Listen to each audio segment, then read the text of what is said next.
In Fallout 2, after you beat the game, you continue playing. Remember that defunct vault near the beginning? The one with the toxic sludge on the ground and the elevator where you can kill golden geckos? It's called Toxic Caves on the world map, but it's clearly a very small vault with 3 levels, including the first cave level where you take a ladder down to the actual vault structure. Well, if you have one of the original pricings of the game and you've not patched it, you can return to the Toxic Caves after the game is over, and if you have the item Hard Pills from the Western Murder Quest, you can kill yourself in the elevator. After the usual death scene plays, the screen will stay black without the menu screen opening up.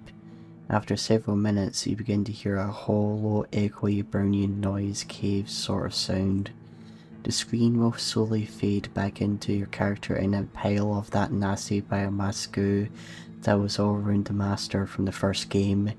Your character will stand up and the usual ambient soundtrack will start playing, but the brown noise will be there. Explore this new level, but do not pick any of the locks. Those areas are off limits and the developers put some very nasty programming tricks into code to protect their secret. As you continue further into the level, you'll hear the browning noise continue to increase in volume, and the ambient track you're so used to will exhibit strange artifacts. This may be because of the difficulty. This may be because of the difficulty of playing 2 music tracks simultaneously in the Fallout engine, which wasn't designed to be able to do this. Passing locked door after locked door, you will come upon many of the characters you met earlier in the game. Oddly, you only find characters that died, or that would rather be reasonably expected to die after you last saw them.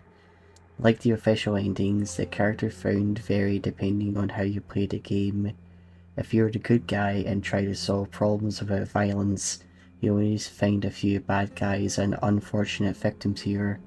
If you sword every town, you will see several hundred characters. Regardless of what you did earlier, none of the characters will speak to you or react to any action in any way. They can't be pickpocketed, killed, pushed aside, or healed.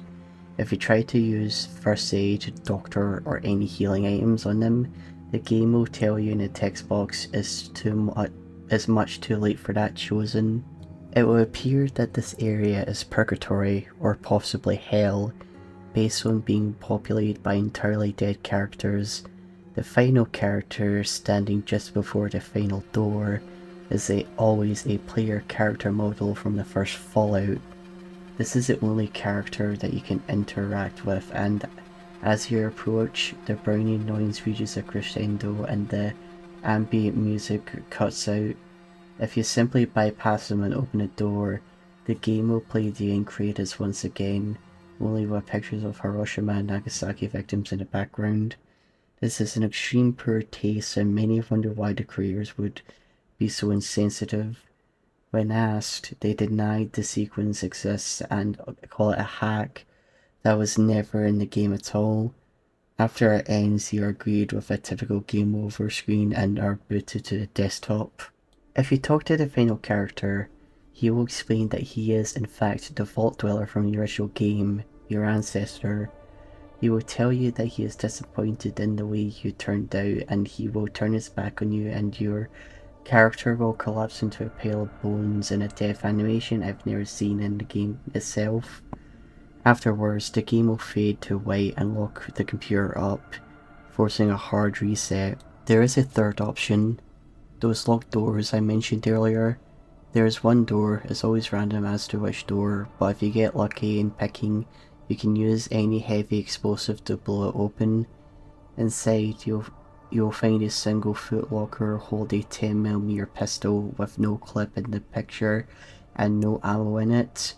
None of your normal 10mm ammo can be used. You can load the gun with the Easter egg found in the basement of Norino Arms. Fire this into the head with the final character and the game will cut to a over the shoulder video showing a young man playing an unidentified Fallout-like game. Some people claim that this is an early version of either Fallout Tactics or Van Buren. but nothing on the screen seems to fit either of those games. Also, neither of those games had started development at the time of the original pressing of Fallout 2. The video itself is poorly lit with the apparent intention of being a creepy, but nothing spooky actually happens in the video. The man simply plays the unknown game and the video slowly fades into your desktop. A cool trick. I'm not sure how they managed to a gradually translucent screen back then. Another strange trick that, according to many players, the final character matches the character they most recently played in Fallout 1. Both gender and their appearance at the end of the previous game are represented. At first this was appeared to be a save game hack, much like Psycho Mantis and Metal Gear Solid, but the trick works even if the original Fallout was played on a different computer without transferring any data to the new PC. It is recommended that you do not turn on any televisions in your house for several hours after experiencing this extra ending.